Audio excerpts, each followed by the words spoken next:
Hear me on mute. All right. Hi, everyone. This is Dustin. Thanks for being here. My name is Dustin Hurd. I'm the director of ACF Philadelphia. It's great to have everyone here. We got a packed room, great event ahead. Mary Halvorson and Nick Millevoi in conversation. A couple quick housekeeping things. We're doing the webinar version today, so if you have a question, you can drop it in the chat window or the Q&A window, and we'll do our best to answer it.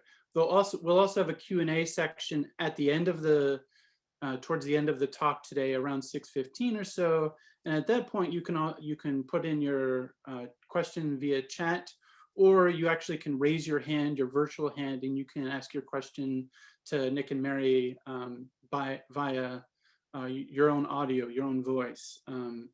So please feel free to do that. We'll give a little reminder about how that works at the time. Tonight's program is going to run about 90 minutes. There's going to be lots of listening, so please, if you have headphones available or nice speakers, feel free to tune into those. But yeah, and the other thing is you can check out all the upcoming events we have. We've got about 6 more artist-to-artist talks coming up between now and April. Fantastic composers and performers, all different varieties and disciplines. And you can find out about all of them, register for them. They're all free, most of them around this time. And you can find out about those at our website, acfphiladelphia.org, and sign up for those. And you can also sign up for our email list where you can find out about other announcements, other events, opportunities we have for composers. But that's it, all my announcements. Again, thanks for joining us today. Happy New Year, as it were. We have the artist bios, again, up on the website, so you can read those. But I'm just going to turn it over and bring Nick and Mary right in. And let me unmute them. And we're just going to hop right into it, start talking music. And yeah, we got Nick here, got Mary. Everyone, can we hear you? A little sound check? Hello, hello. Hello. Great. Awesome. All right, I'm going to turn it over to you two. Take it away. Thanks. Hey, Mary. Hi, Nick. How are you? I'm doing all right. How are you doing? Pretty good. I think happy to be in 2021, I think. Yeah, so Still far. remains to be seen. Yeah, we'll see. Fingers crossed. Yeah. How's life been? It's been all right. It's been a lot of time at home, which in a way has been really nice. Just being still for a while. I spent so many years running all around, and this year I've been, or in 2020, almost exclusively in Brooklyn. Yeah. So getting to really slow down and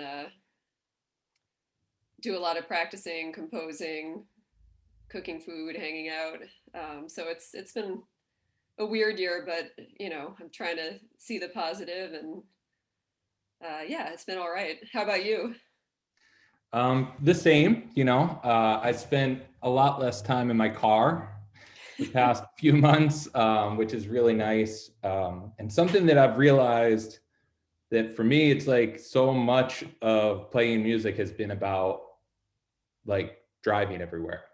And, you know, whether that's going on tour or, you know, from driving from Philadelphia to New York, which I've been doing like once or twice a week for, I don't know, years at this point. So it's interesting to see how that time sort of manifests itself in like making music, playing guitar, and then like just having some free time. Cooking, like you said, I have taken on a lot of cooking projects I don't think I ever would have. I know I never would have had I not just been at home looking for stuff to do. So that's kind of nice. Yeah, I've started bartending actually.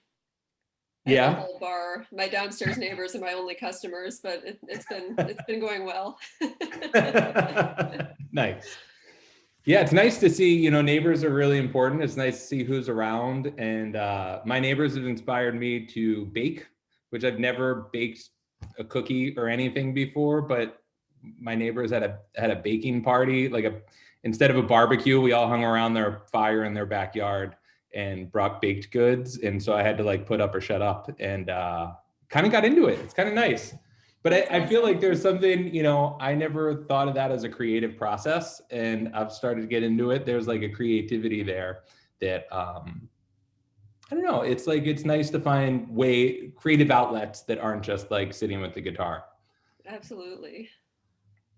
But you've done a good deal of that, I suppose, and you've released records this in 2020.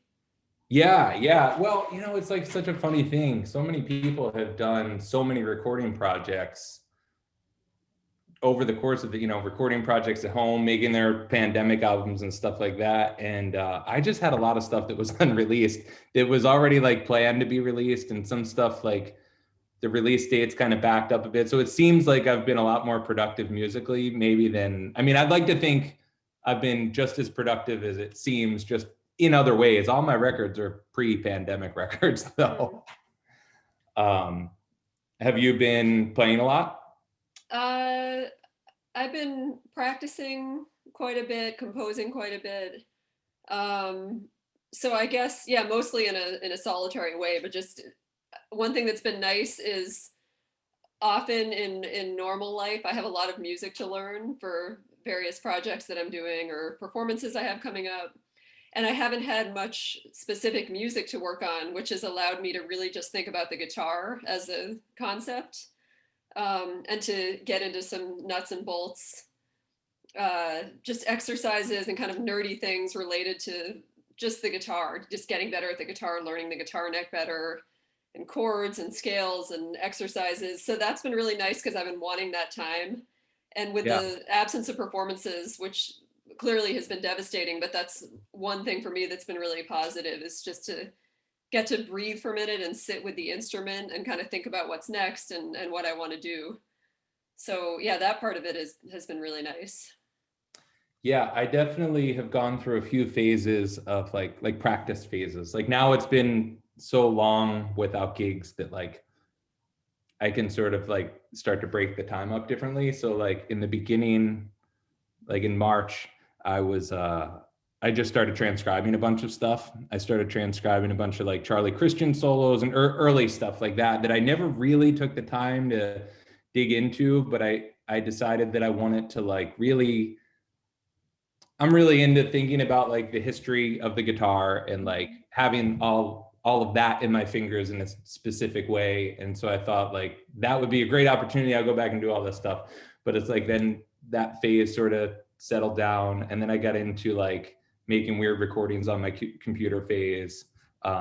Nothing that's like to be released, just like messing around with stuff, trying weird effects and seeing what I could like compose from like a recording perspective. And now I'm in the new instrument phase. I bought a lap steel last month. Oh, wow. I've That's always awesome. wanted to do that. And now I actually haven't played guitar since the beginning of this, or I mean, I've played guitar, I'm teaching lessons and stuff, but I haven't like practiced. I'll pick up the guitar to figure something out, but I've just been practicing lap steel for a couple hours a day for the last like 6 weeks or something now. That's great. Have you played much lap steel before you got the lap steel, or is this your first time actually playing I it? I once borrowed one from a friend like 10 or 12 years ago, and it just sat around on my desk, and I wasn't ready to wrap my head around that. And I don't think I even knew what to learn, like what I should do with it back then, or tunings or any of that stuff. This time around, I got into it with like specific goals. Like I knew what tuning, like before it even arrived, I knew I was going to like learn like a bunch of like Jerry Bird stuff and Hank Williams, like stuff that he played on Hank Williams records and C6. And like, I would start from there and sort of had a plan with like how I was going to make sense of the tuning. I was already like trying to imagine like scale fingerings and chord voicings and stuff like that before the thing even arrived. So like once it arrived, it was just like, I felt like I had already been playing it in my head. That's great. That kind of actually brings me to a question, which I know, you know, I didn't know you growing up. We met more recently. And you strike me as somebody musically who's coming from so many different places. And your music encompasses so many different genres and types of music pretty seamlessly. And I guess I've never really talked with you about what your early influences are, what your background is with music in general or guitar specifically. So I'd love to hear a little bit more about that. How Yeah, you sure. came to be where you are today. I mean, it's really like a patchwork thing that, like, as a kid, I just played a lot of rock music, you know, 90s rock music and classic rock music in the 90s. Um, but I didn't go to college studying music. Like I mean, I went into college not knowing what I was going to do and changed my major a bunch of times, and briefly was like studying music without really knowing what jazz was, and then I didn't like that either. And so like I kind of came out with a little bit of knowledge of jazz and, you know, just like rock stuff. But the stuff that really spoke to me that I wanted to do was stuff like I would hear like Naked City albums and stuff like that, and Bill Frisell and like all, you know, all that cool stuff. That was like the only jazz I could relate to. Like I remember hearing, I heard Giant Steps as a teenager. My friend lent me the record, and I just thought saxophones played fast. I wasn't impressed at all by like hearing it. And I remember my friend being like, "This is the best saxophone." I was like, I don't know, sounds like really, that guy's having an easy time with it. And it just like none of that, all that stuff was over my head. But once I heard like Bill Frisell and like very specifically Naked City, and the way he played in Naked City, like that was like the idea of genres there really, that worked for me because I knew like rock stuff, and I knew like a little bit of country stuff, and I knew really little bit of jazz stuff. And I thought, that's all you only need to play each genre for a little bit of time. But I think that like inspired me, and like I didn't like decide to be a guitarist or anything at that point. I like enrolled in law school, and then I like didn't go because I just kept realizing that I wanted to play music, but like not thinking that like it really was going to work out. Like I didn't think I had enough skills because I didn't like grow up in like a really musical setting. Like I grew up playing a lot of guitar, but I didn't grow up like, I played in my high school jazz band, but my high school jazz band didn't even read charts. Like I was a bad reader, like all that stuff. I just didn't think available. And then I just kept following it. I had the last guitar lesson, I think I might've told you this once. The last guitar lesson I ever took was with Joe Morris. And it was like, I was probably like 23 or so. And he just sort of outlined everything I wanted to practice after that. And I never took a guitar lesson again. He was like, this is what you should work on. And like, you can play the guitar, but this is how you like develop your ideas and your taste and all this stuff. And then from then on, I just like really leaned into that vibe and practiced that for a long time. And then, you know, years later, here we are. That's so cool. I love the idea of Naked City being a pivotal moment. Yeah. Just in terms of thinking about the fact that genre doesn't have to be compartmentalized. Yeah, totally. You know, and that's something I really admire about your work, is that it feels free to go anywhere, you know, which is something I also aspire to do. Oh yeah, thanks.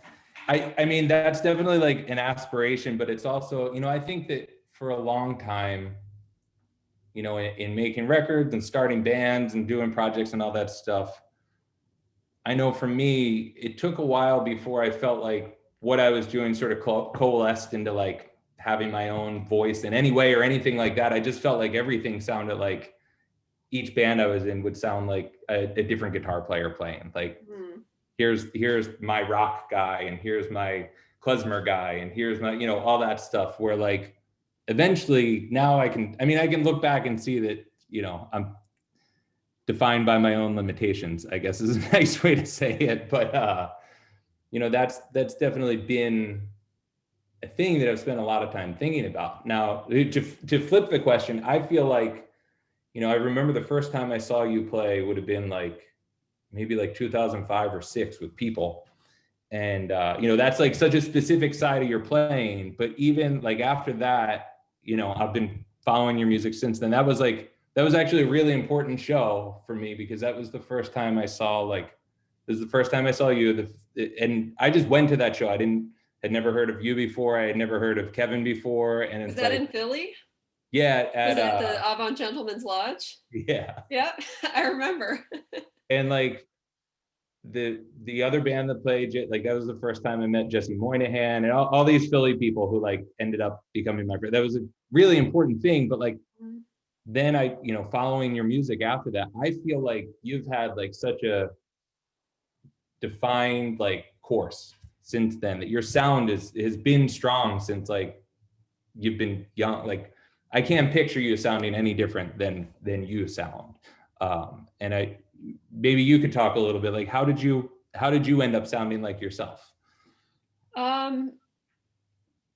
I mean, it's actually, I related to what you said, where sometimes you feel like you're different people when you're playing different genres or types of music. And I've tried really hard to work to develop something so that I do sound like the same person, even if I'm playing pretty different stylistic music. And that, I think that's really challenging. I guess I don't think I've always sounded like myself. I feel like it's sort of a goal that I'm constantly trying to develop a voice and a sound on the instrument. But I think where that stems from for me was in college. And you talked about Joe Morris. As you know, he was also my teacher and one of my biggest influences. And his thing that he really hammered home to me was find your own thing, just experiment, take risks, develop stuff. So that's something I've always worked on. And almost like you said, you had that one lesson with him and it kind of kept you going. I had a similar thing where it's like, okay, I kind of know what I'm trying to do, what I need to do. So having him and Anthony Braxton as teachers at the same time when I was in college was really interesting, because they weren't talking. Like it was I was studying with them separately, but it was sort of the same lesson that they were putting to me, which was like, take risks. Anthony always used to say, if you're not making mistakes, something's wrong. Like then you're not going for anything. So really trying to go for stuff. And I think through that, you know, that kept me going for years, just trying to develop a voice and think about what I wanted to do. But you know, the time when I noticed that split personality thing the most was when I went to the New School for a year. I was studying jazz. And so I was kind of learning changes and I was playing jazz in a certain way. And then I got kind of burnt out with that. And I said, you know what, I don't really want to be doing that. And I started, for several years after that, I didn't play much traditional jazz at all. And so I was working on all these weird atonal exercises and doing a lot of free improvising. And that was around the time probably that you saw me with people.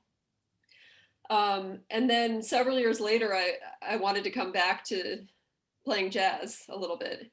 But when I tried to do it, and this is about 8 years later, let's say, I tried to do it and it was like I was a different person. I was the person who had abandoned it in college, and it was almost like I'd made no progress. So I had split into two people. So when I tried to play a jazz tune, I was this one person.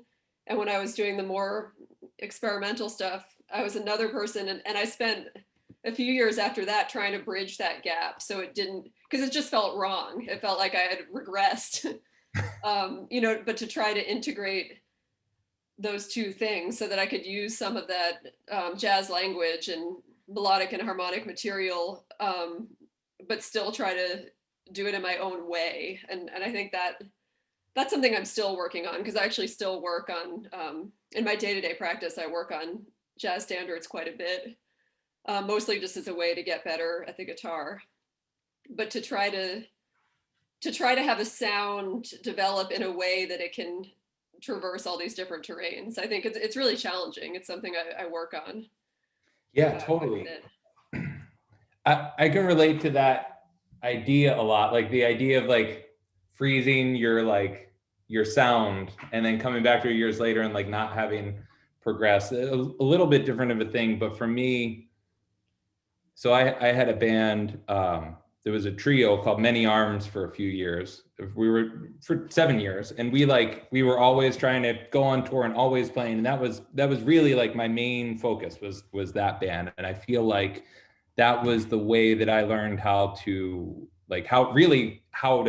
create a voice for myself and how to improvise, and have like my own sound, and how to compose for, to get my point across. But there was definitely a lag between like we played a couple hundred shows. We were trying to play all the time, and we developed our thing. And then to take the way that I would play with those guys and then apply it to other settings, like took a while before I could really, like, I felt like I couldn't tap into that part of myself, and that I was like this other, like my voice as an improviser and even as a writer, like it just didn't work in other settings the way it did in this one band. And I know that that's like the spirit of collaboration and stuff like that, but it was something really specific about like I could hear ideas better on the guitar playing with those two guys, and then I would take it to other things and I think it was just like being too self-conscious, being too self-aware, and just like not knowing how people are going to react the same way, and being so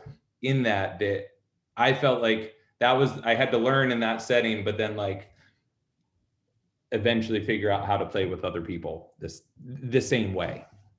Definitely. And I think working in different contexts, for me, that's helped push me into some different directions, because you have to adapt. Especially, I think I love being a band leader and doing my own projects, but working as a side woman, having to try to understand whatever the concept is that band leader is trying to put forth, and to try to stay true to that while still maintaining this elusive voice that we're talking about. I think the more I'm thrown into situations like that, where you might be a little uncomfortable or might not be quite sure what to play, those can be really good. I think being in uncomfortable situations sometimes as a musician is a really good thing. Oh, definitely. I know that for me, at least, like I like in my day-to-day life, just in everything, like I like deadlines, and I don't like working like, I like to see a deadline coming far away and like get ready for it. And like in a way, like I sort of realized that idea and put myself in situations where I had to read music that was much harder than I would be able to read, like something like that. And it's like, if I'm going to do this thing and I don't want to embarrass myself, now I have to be a better reader. And I think that like, had I not done that, I'd still be like a bad sight reader, because I wouldn't have like felt that pressure of like this thing coming up where I have to be improved at this period in time. And I think that is the same way for like improvising and putting yourself in those situations where it's like, I have to get my head in the game, or else it's, that pushes you to the next level or something. Definitely. And I think also, speaking to being out of your comfort zone, the way I generally work is to over prepare. So if I have some music I'm going to play, I'm going to over prepare. Even if it's not hard, I'm going to spend like a ton of time looking at it and thinking about it. And I've been in a couple situations where I'll be working with a band leader, and they give you the music 5 minutes before. They just don't work that way, so I don't have time to do my normal over preparing thing. And then you're forced to deal with something, just being entirely in the moment and doing the best with whatever you have. And I remember the first couple of times I was in a situation like that, I was pretty uncomfortable, but there was something about it that I realized that sometimes all the over preparing takes some of the spontaneity out of the moment. So then when you're thrown in a situation where it's like, okay, do your best. If you can't read this, make music some other way. Yeah. So sometimes for me, being uncomfortable has taught me some things, and then makes me want to try to bring some of that energy to my own music. And to make another point about that, I think being in those situations also makes me think that the reason we practice is so that we can raise the lowest common denominator. Like, we practice every day so that when we're at our worst, or when we're thrown in these situations, we're trying to raise that base level of what we can do. Does that make sense? I think about that a lot, like that we practice. Oh, absolutely. it's like, kind of level so you can deal with whatever situation you might be in.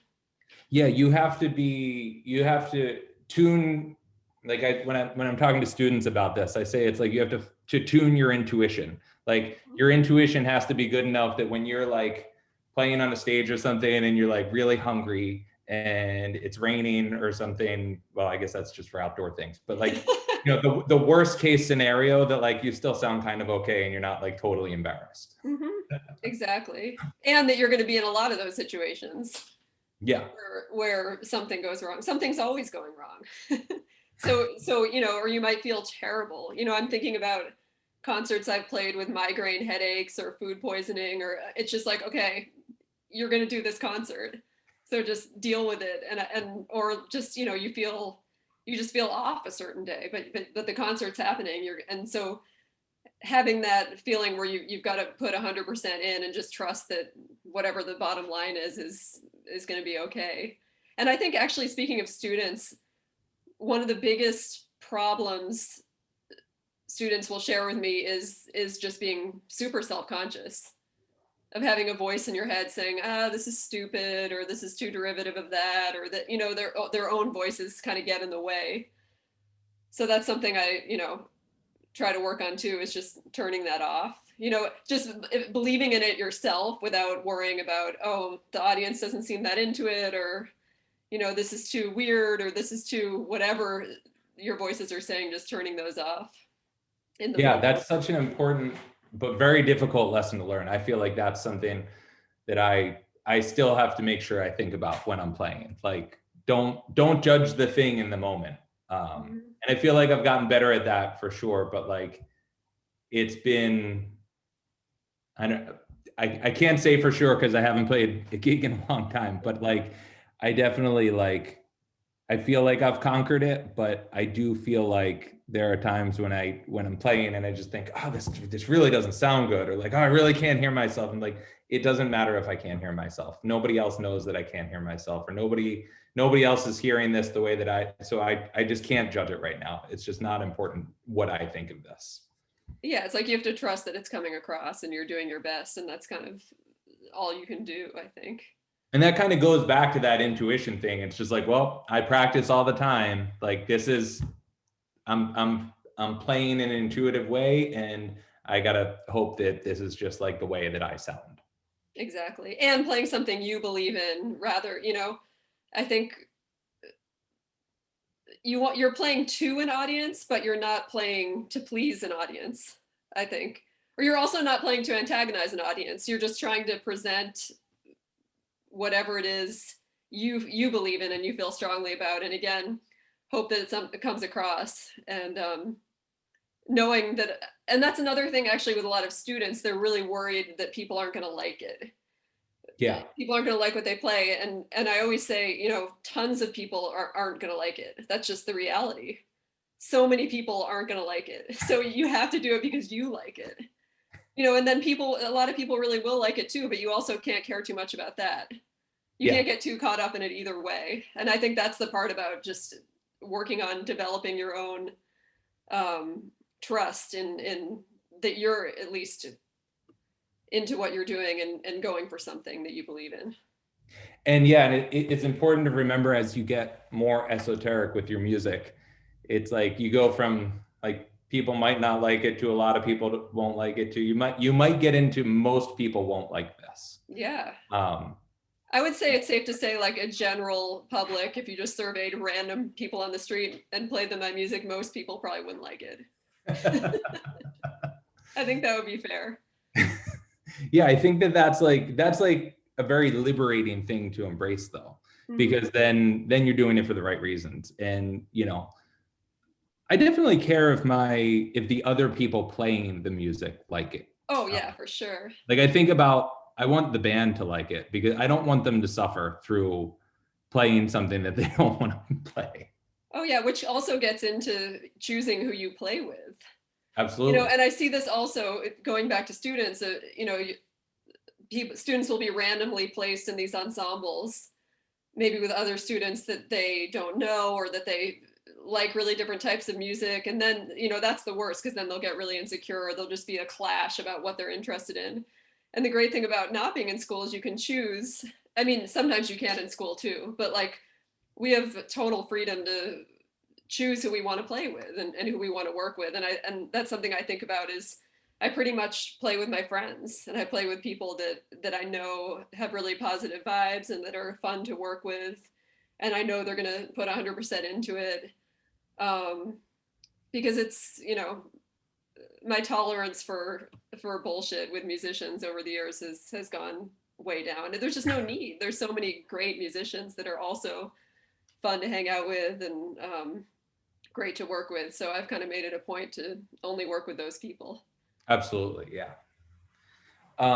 Something I wanted to ask you that's very, very, very much for, well, maybe it's not. I was going to say it's very guitar-y, but maybe it's not. Actually, it's not at all.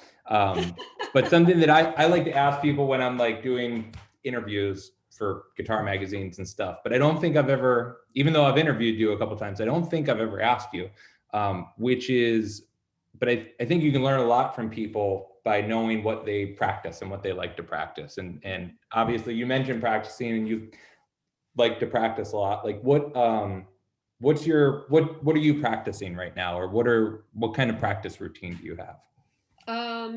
I guess I've had the same routine pretty much all year, and it'll change. I'll kind of have long phases. Maybe for a couple years, I'll be into something different. But right now, I'm going through these Ted Green chord books in this very obsessive way, and just going through page by page and working on expanding chord voicings and playing progressions in all 12 keys. And so I have this routine with that. And then recently, I've been each day just working on a different jazz standard. So playing that, I've been really into playing along with recordings, which is something for some reason I didn't do a whole lot of when I was younger and wish I had. So just picking a tune and finding different versions of it and playing along, or maybe doing a solo version of it, and just doing that every day to try to get a little better at those things.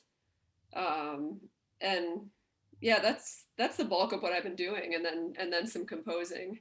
But I do very little right now. I'm not doing a whole lot of free improvising unless I'm really in the mood to. Sometimes I'll do some free improvising in order to get an idea for a composition. But mostly I've really just been into the chord books and the standards this year. Those Ted Green books are so special. They're so good. I love them.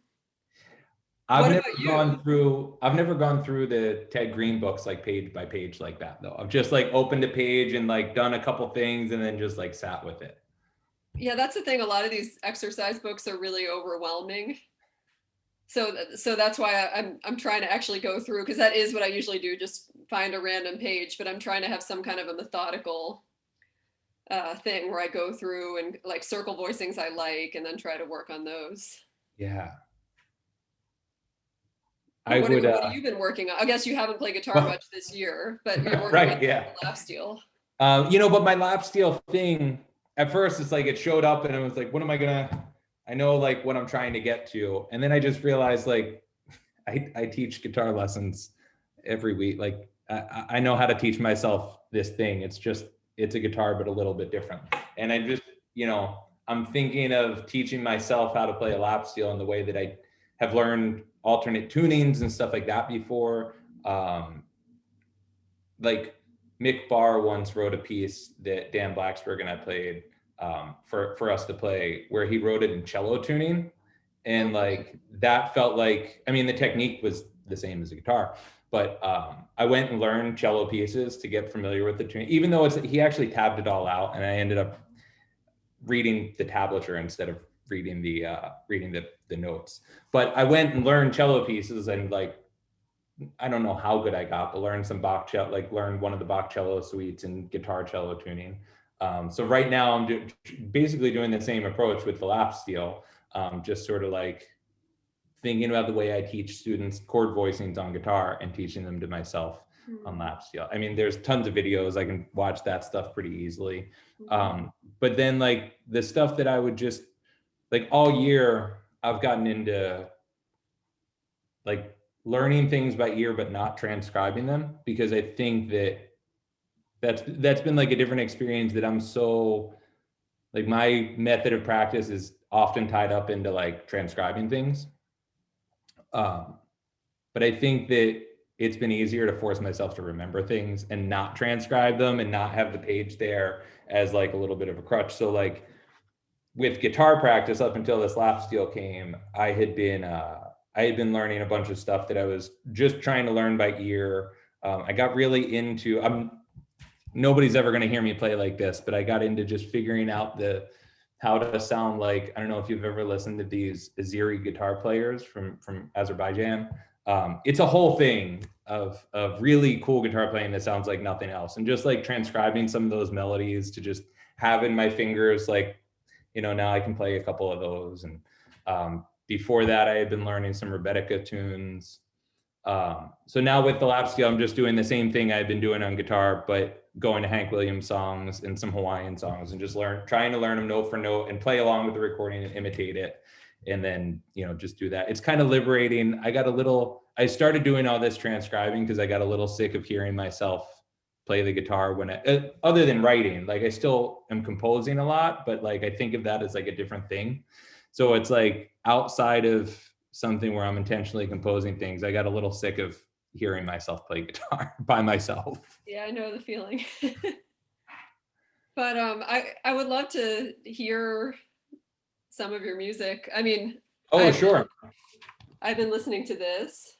Oh, cool. Which is it's so beautiful. Oh, wow. Just the element of, there's like an element of nostalgia to it, which is really powerful, but then you manage to totally do your own thing with these covers, which is awesome. I think that part of the idea with putting those together, like you said about choosing who you play with, I think that that's a big part of doing something different with those. In a way, like I think I'm just playing like I'm playing in a cover band playing those songs. Mm-hmm. It's, I mean, probably not. It's probably weirder than I think it is, but thinking about what everybody's playing around me and what the other people are doing with the songs. And I think most of the songs I picked, even though I think some of them at least are really popular songs, I don't know that any of the other guys who are on the record knew any of those songs before. That's awesome. I think Tara did, who sings on 4 tracks. I think she at least knew Twilight Time, but yeah, I don't know, maybe I'll play one of those. I would love that. Let's see. I had something else. Sleepwalk is my favorite, just because something about that. But you don't have to play that. You should play whatever you want. No, I'll play Sleepwalk, since you mentioned that. I had something else queued up, but now I want to play that. So let's see. How do I do that? Here. Maybe you should play something first. I'll cue that up. Do you want to play something first? Sure. I'm trying to think what I should play. I guess I could play a piece from my most recent record, Code Girl, which I haven't talked about it. I can talk about it after, but it's like a song project that I wrote both the lyrics and the music for. So maybe I'll play a track from that. I would love to hear one of those. Okay. I really enjoy that album. All right, so let me see. Which one am I going to play here?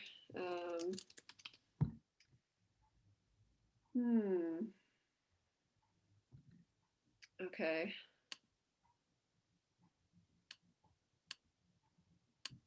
I guess I'll play the title track. This is called Artlessly Falling. And this is written in the poetic form of a sestina.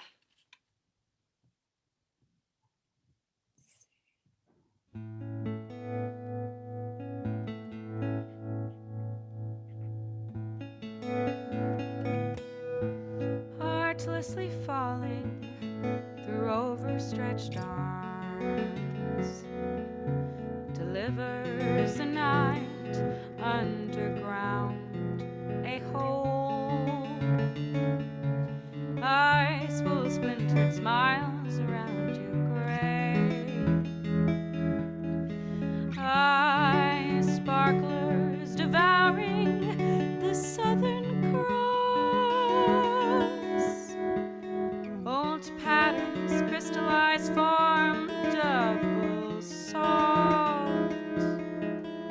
I feign to dissolve 88 stars wild.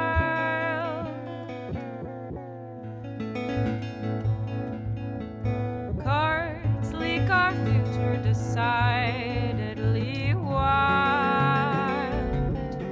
The fool unnumbered, white roses in arms, feathers in hair, and his heart sieving salt.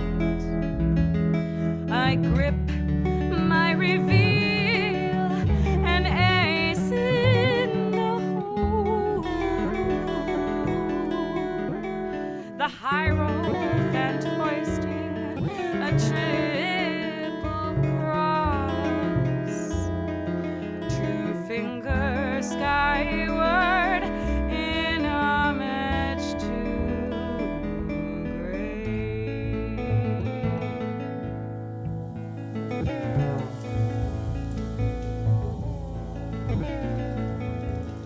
pull my hair dulling from neon to gray,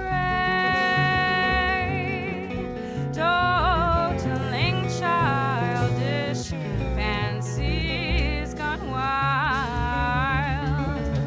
Rescind these fangs, lines drawn too late across my odd face. Keep the public ghost at all.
I think that's a really great conclusive track to your record. Yeah, that one was kind of the most epic, just lyrically, because the poem is so long and it has almost a circularity to it. Because the way it's set up, there's 6 stanzas of 6 lines each, and the end word, there's 6 end words that the order of which keeps changing for each verse. So there's a circularity to it, and I wanted to kind of have a slow build throughout the whole thing. So I gradually tried to make it more intense, both lyrically and with musicians coming in one at a time in each stanza, and then building to the envoy, the 3-line conclusion of the poem at the end was where the time came in. So this one was actually probably the least strictly composed out of all of them. It was just sort of a bare bones structure, and we had to work it out as a band of how to create that build, and also to work on the pacing, because it's a mouthful, so a lot of words going by very quickly. And I wanted the pace to move along and just to try to create a build. I think I remember, so what people may or may not know is that I interviewed you about this album. So we've talked about this together already. And to reference that, I think I remember you saying that this one was lyrically the most, had the most rules, right? Yeah. I mean, the form is pretty strict. It was the most challenging for sure of trying to write something in that form and have it make sense in some vague way. Yeah. So this one, I probably went through the most drafts of trying to create some kind of a cohesive story that still felt like it was circling back on itself and had some sort of a development. When you were finished writing the lyrics, did you feel as if you knew what the music was going to do? Like, not necessarily the notes, but like, did you have a map of what the music should do around it? This one, it was interesting because it took me the longest to write the lyrics, and it was the quickest out of all the songs. I think I probably wrote the music in like an hour. And it was just like, it took me so long to do the words, but then it felt like the structure just kind of revealed itself. So, I mean, it's pretty simple. There's not much to the written music. It's basically a chord structure. I guess the last part, the envoy, has more structure to it, but really it's just a set of chords going through the lyrics in a rubato manner.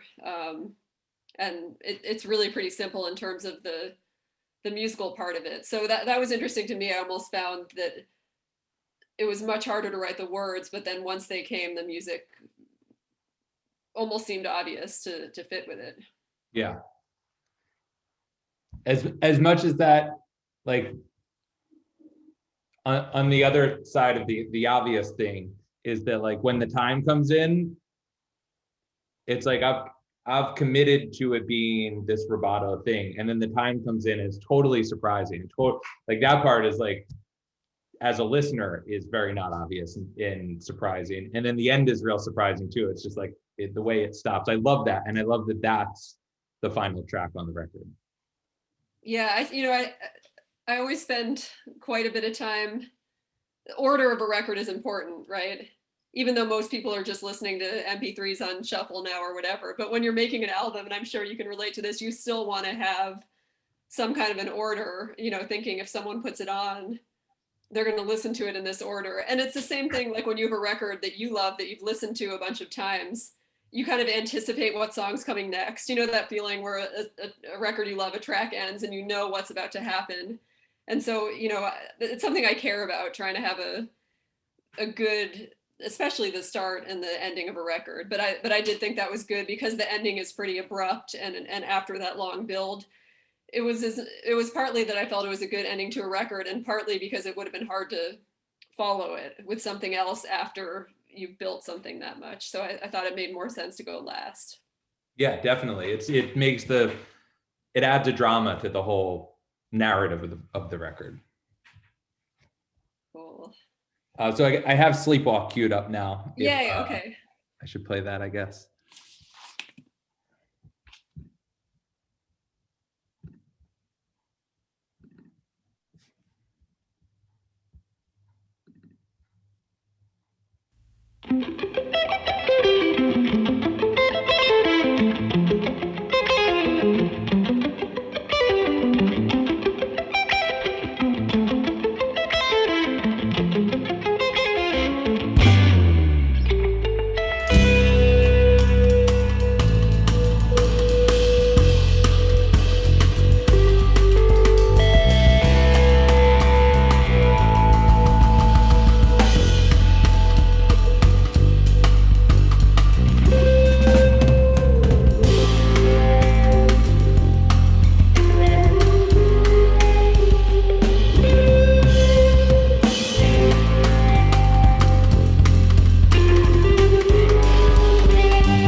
Yeah, I love that so much. Oh, thank you. So why that song? What made you choose that song? And then what was your approach? By the way, the band is fantastic and Kevin Shea is ridiculous. So that's a big part of why I chose that song. You know, it's a funny thing thinking about doing this thing. You know, we're presented here by the American Composers Forum, and that's a cover of a song that I really like. The other tracks on that record, I made some sort of arrangements for. You know, I changed time signatures, changed some chords. Like I at least had a hand in it. Whereas this, what I'm playing, like really is just the way I would play Sleepwalk, which is just a song that I've known for a long time and really love playing. It's basically the arrangement that Santo and Johnny recorded in whatever, I forget off the top of my head, 1957 or something. But part of the thing with that song was it was the proof of concept for making the record because it was a song I loved so much. And I had this idea that with Kevin Shea and Johnny DeBlasi that we would do these songs from the 60s and 50s and 60s that most of which were like some part of my childhood growing up and or at least like the sound of them was something I could relate to. You know, they captured some feeling, some mood. And so I thought if we can play Sleepwalk in a way that that sounds like us, we can make like the whole record will work. And I was a little self-conscious about even whether I would use it on the record at first too, because you know, there's a history of this song. Like if you go onto YouTube and you search Sleepwalk, you're gonna see like, you'll probably see like videos of Steve Vai playing it and Danny Gatt. Like it's a very guitar, classic guitar kind of like showpiece, like people shred on Sleepwalk. And I thought, I want to make sure that it's like, we can do it in our way, but I don't really know. It's not super clear to me that Johnny or Kevin even knew the song before. And then that's like the way that they played it. And I thought, this works with this band. This is really important to play this with them. Wow. But I think that's, you know, going back to what we were saying before about picking your musicians to play things with, like, I think that's really good evidence of that, at least for myself and my own work. Definitely. And that's so interesting to have them not, whether or not they've heard it somewhere, to not be super familiar with it, or maybe they've never even heard it, which I feel like they must have heard it sometime, right? Because that song somehow is everywhere. Yeah, like they've seen movies, right? Yeah, it does feel like it's in a lot of movies. But then having these people that are coming from a totally different place and are going to have such a different take on it, it just felt really, to me, really seamless and unselfconscious. Just like it's a celebration of the song, but it can also go anywhere. Yeah. And when it kind of came to the end, I had a feeling like, oh, the first time I heard it, like this might just go on and on and on into some other zone. Like it felt like ready to go somewhere else. So you kind of got that sense it could go anywhere. I think that's what I really liked about it. Yeah. Oh, wow. That's cool. That is that final drone thing that happens at the end. Live, we've definitely stretched that out more, but just, you know, we kept it concise so it would fit on an LP. Yeah, it's beautiful. Thank you. Well, I think so. I guess we were gonna do basically like one more song a piece, and do a Q&A. So Cool. what should we do? You want to play another one? Yeah, maybe I'll play something from a different project. Cool. So I guess this would be the other record. Gee, I hope I have this on my computer. I should check that first. Oh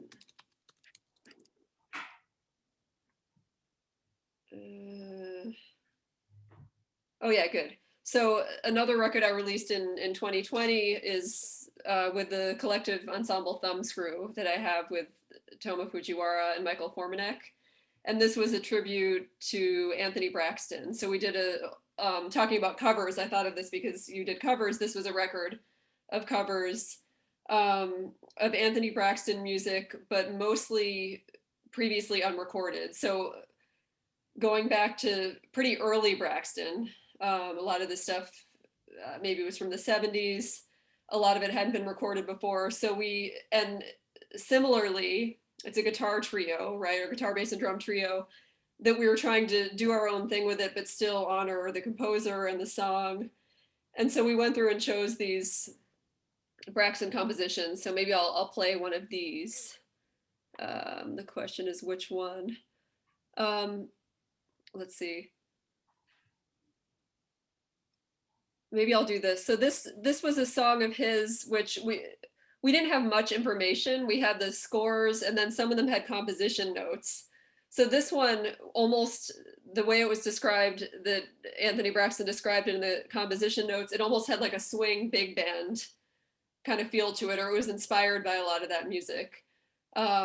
So we set out to do it in the context of guitar, vibraphone, and bass. So I'll share this one here. Let me see.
I really love that. I hadn't heard that before.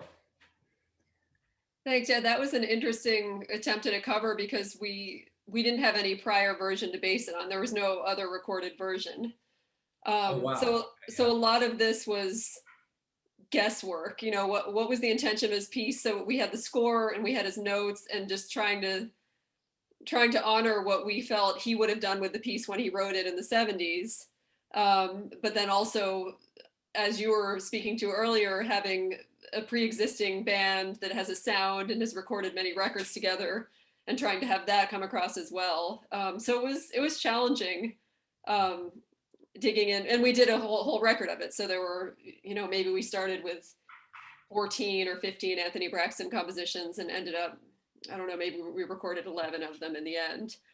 But just trying to get inside somebody's head. And it was also the first time I worked on Anthony Braxton's music with Anthony not being there for guidance, which was also, it was a lot of like, what would he have done? And, you know, really trying to honor that. So that was, it was one of the more challenging covers projects I've done, I think.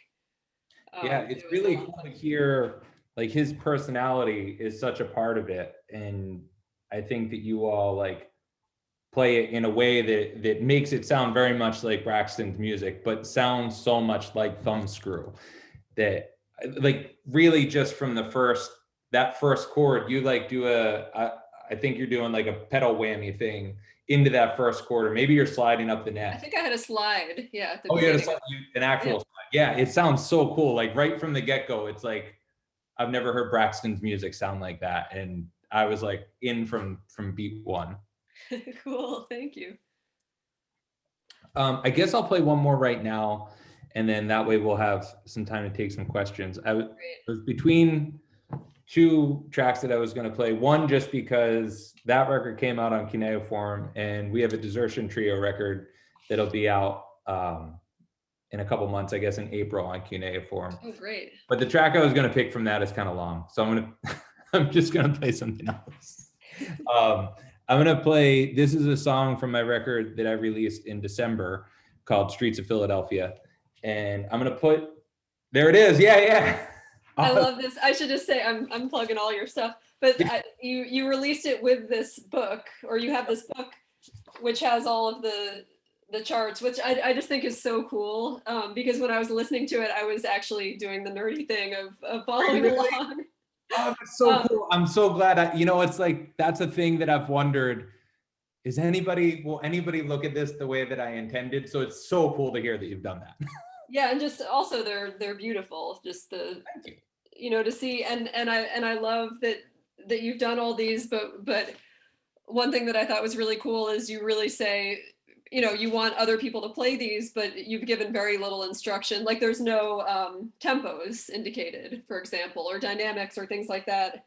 Yet you play them with so many dynamics, and so really wanting people to do their own thing with it. And I like that you've sort of given up ownership. Like I made these little things, and now whatever you want, play a little section of it, play the whole thing, play it with any instrumentation. I really like the openness of it. It's a real book. Yeah, it's a real book. It happened organically, where I recorded all this stuff as my own composition project, my own practicing. Just like I went into it writing them intuitively. I didn't think about scales or anything that I might, or any aesthetic or anything, what I was going to do with them. And I just said, I'm going to write 25 of these things. Mm-hmm. And once I wrote them, I just like posted a picture of the stack of them, just sort of fanned out on Instagram. And a couple people asked me if they could see it. And then I just sent it to them and said just that, like, make a video, show me how, if you play one of these. And then just from sharing people's videos, like those first couple people sent me some videos of them playing. And then I just started sharing it that way and thought, this should just be the whole project. I should just keep it free. I'll have my ways of playing this music, but like, it's cool to have this just be out there. Mm-hmm. So, thank you. I'm glad you checked it out that way. So here's, this is a recording of a quintet playing it. And so this record is the thing that Desertion Trio is doing on Cuneiform. 3 of the songs from the book are on that as well. This is more of a clear arrangement, where it's Anthony DiBortolo on marimba, Veronica MJ on viola, Dan Blacksburg on trombone, and Tom Cranes on cello. And they sort of were as much a part of deciding how we played this and the feel of this as I feel like I was. So here, let me share Which this. piece is it so I can This- follow along again? Yeah, this one is called Gas Kill. Right.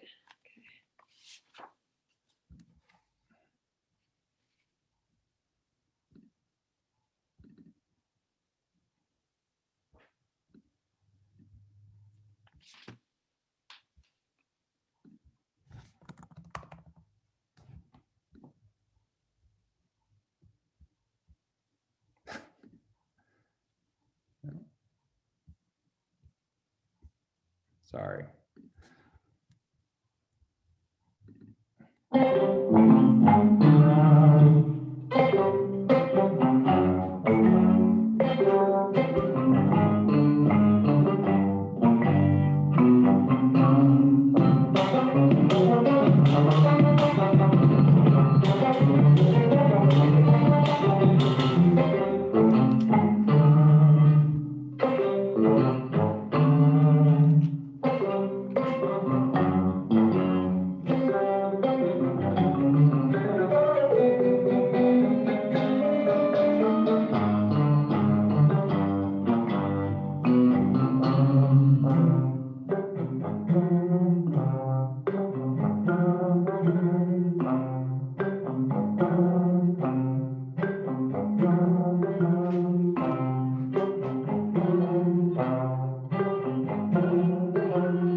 Whoops. It's so beautiful. Thank you. Thanks so much. That's the first time I've listened to the recording and followed along with the score myself. Been playing it with the score. I think it's really nice to, you know, not everyone's going to follow along with the score, but just to have that option available, you know, to be able to really see what it is that you're doing. Yeah, I think I did that. I think part of publishing the score is sort of a selfish thing in that, like, I thought that if I did this, I'm just putting the energy out in the world that I want to see other people's scores. Like I like looking at scores of things. Yeah. So Cool. I'm gonna hop back on here. Fantastic talk so far. We're gonna shift into the Q&A section, everyone. I see we already have some questions lined up, and you know, we probably won't be able to get to all of them, but we'll try to get to as many as we can. And if you want to ask your question on audio, there's a raise hand button you can click on, and I can I'll be able to turn on the audio. But also feel free to drop them in the either the Q&A place or the chat box. Either is fine. Maybe we'll start with kind of a gear question. You know, it's a specific thing, but there's a couple people who were curious specifically what guitars, amps, pedals kind of you use. Maybe what's your key setup, and maybe just briefly why. Maybe you can start with that.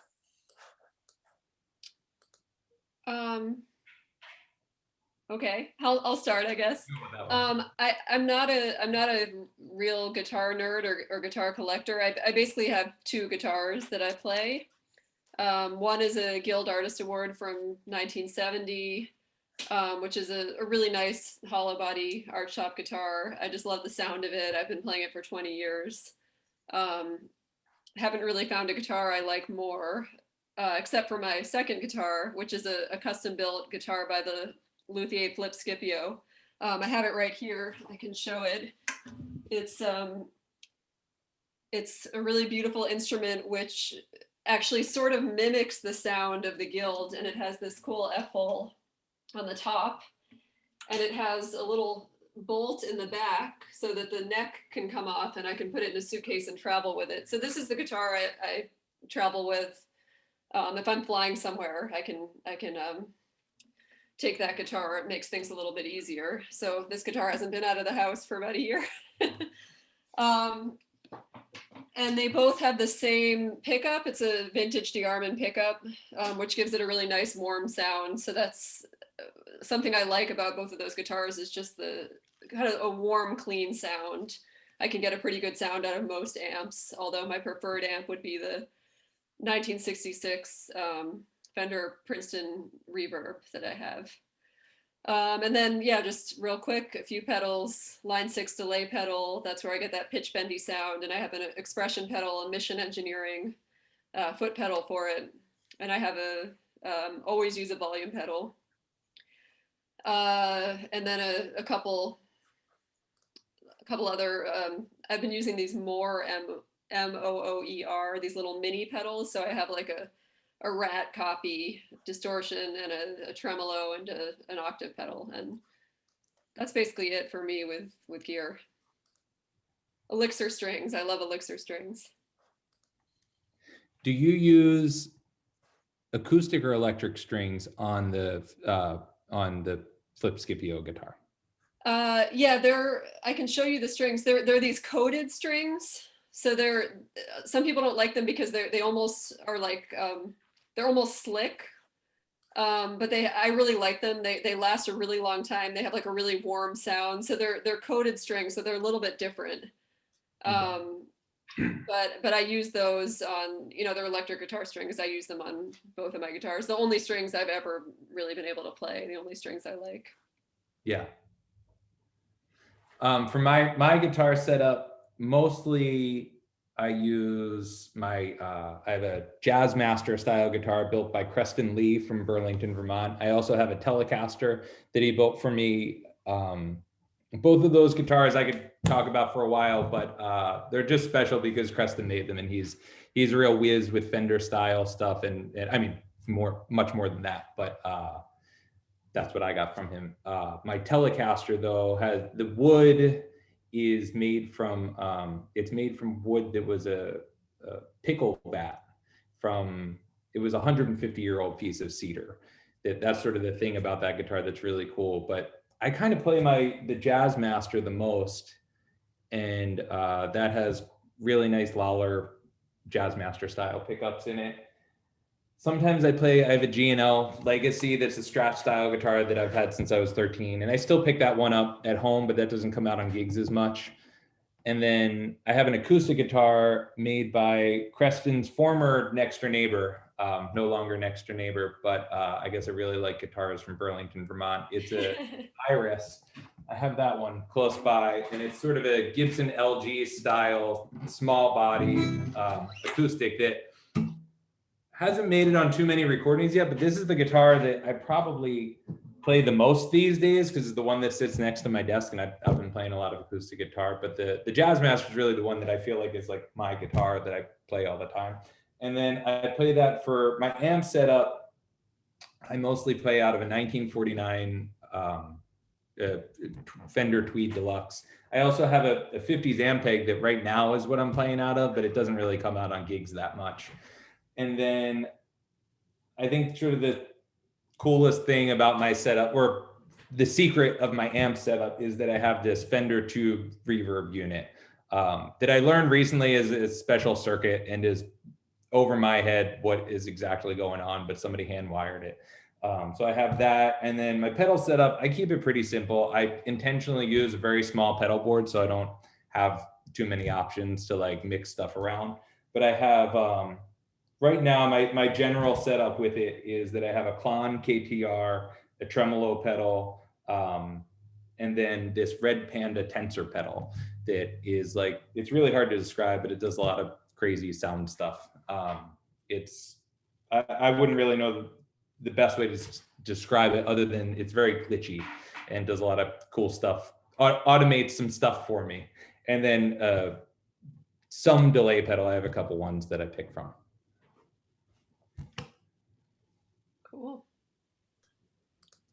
Cool. Thanks. Some other questions, maybe. There's a couple different questions that are about, I think, the balance between your compositional practice and your improvisational practice. Probably also your work as, sort of instrumentalist versus composer. One question being, how do you balance the two? But maybe another way to put it is like, how do you see them sort of feeding each other? That sort of thing. Yeah, I mean, I think they're very much related. I think I compose in an improvisational way, and I improvise in a compositional way would be one way to think about it. So if I'm doing something that's purely improvised, I'm always thinking about structure. It might be a super weird or irregular structure, or it might be very simple, but trying to create some kind of a structure in the moment. And when I compose, I tend to compose pretty quickly, at least initially. I'll go back and fine tune things later, but really try to compose in an improvisational way, like almost stream of consciousness.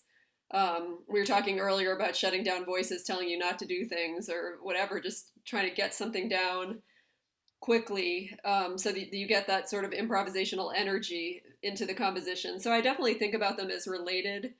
And different projects of mine have varying degrees of being more heavily composed or more leaning towards improvisation. And for me, that really depends on the project. Like the Code Girl project really is a song project, so it's pretty highly structured.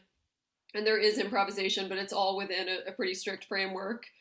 And I have some other projects where, it's a little bit more open, what happens when. But I do like it. One thing I really like in music is when it's not so strict, when you can't always tell, like, oh, hey, now we're in the improvised section, now we're in the composed section. But I do, not always, but some of the time aspire to get kind of a blend or to try to be able to move between those realms in a seamless way. Yeah, I think we all do this. This is sort of the idea of having different projects. All of us who have lots of different projects and bands and stuff think of this relationship between composition and improvisation differently. Like for me, it really just depends on the project, how much I compose versus how much is left open. So like the stuff that I write for Desertion Trio, for example, is often a lot more open, and it might just be a line of music or something that we play once or twice and then we just start performing it, or maybe not even, maybe it's just a line that I show them that we're going to do, and I suggest a vibe, versus like something like what I just played, which is it, but that was just a single line that the players deviate from it, but I just said, this is what I'm going to do. This is like, this is the melodic line. And then the improvisation in that case is not really soloistic. It's more about improvising the part that goes along that with that to like a degree, and then also playing what's on the page. So I think it really just depends on what I'm trying to get across with the project, how much is improvised. Thank you. Maybe this will be the last question. I don't know the right way to put this, but maybe it's just a question about, what are you looking forward to, or what do you think is going to happen? Maybe not in the world at large, but for you specifically in your careers as we hopefully reemerge from this COVID shutdown and start going back to concerts and venues or tours and things that we've not had for basically a year now. Basically, what are you looking forward to? What is the thing you're excited to start doing again? I'm not sure when, but when we can do those things. You want to go? You can go first. That's a really good question. For me, like I still write music, maybe not every day right now, but maybe every week I write some music, a couple days a week. And I've been slowing down a little bit and getting a lap steel and learning all my stuff on that has been almost a challenge to slow me down from writing stuff, because I have such a backlog of music that I've written since March that nobody else has played yet, that I sort of I decided it might be okay if I slow it down a little bit. So I think the thing I'm most looking forward to, musically speaking, is just playing all this music that I've written with other people and seeing how it sounds and starting to go through all that stuff, because it's just sitting here on paper or on my hard drive. And also just getting to hear what everybody's practiced. I feel like I know for myself, I feel like I've worked on so much since last March that I'm sure we're all going to sound a little bit different when we get to playing regularly again, and seeing how all that stuff sort of gets digested and goes out into the world. Yeah, I think to look on the positive side of things, I think there's going to be a real explosion of creativity once concerts come back, and they will come back, because I don't think there's a substitute for live music, both for performers and audiences. I think people really need it. And one thing I'm looking forward to is just, it seems like we've all been kind of holed up just working on stuff and writing and practicing.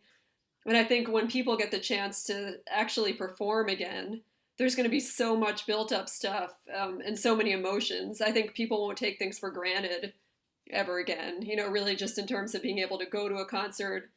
The few times I've been able to actually play music with people this year, it's felt so incredible. And I think the energy almost gets to a different place because we realize just how much we need that and we miss it. So I think what I've been doing really is just trying to, and almost what you were saying too, Nick, is just having all these compositions ready and having done all this practicing so that when things come back, we'll be able to really just go full speed. Of course, it's not going to be like one day they say, okay, it's time to go. It's going to be much more gradual than that. But I think for me, just thinking about it, knowing that things will come back and trying to have some goals, musical goals and things ready for when they do, and just proceeding like that, almost like this is a never-ending artist residency, that will eventually come out of. And I think it's going to be really interesting just to see what the musical landscape is post-COVID, because I think this really will change things. I just think it's too early to say how. Yeah, absolutely. I can't wait for that day. It's gonna be it's gonna be great. Well, thanks so much to both of you. Fantastic discussion. I'm sure, for some folks, this has been the first chance to hear your work and learn about you, and other people, it's been a chance to go get a little deeper.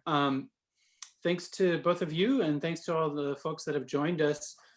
Just as we head on out, I'll just share the fact we have some great upcoming events here.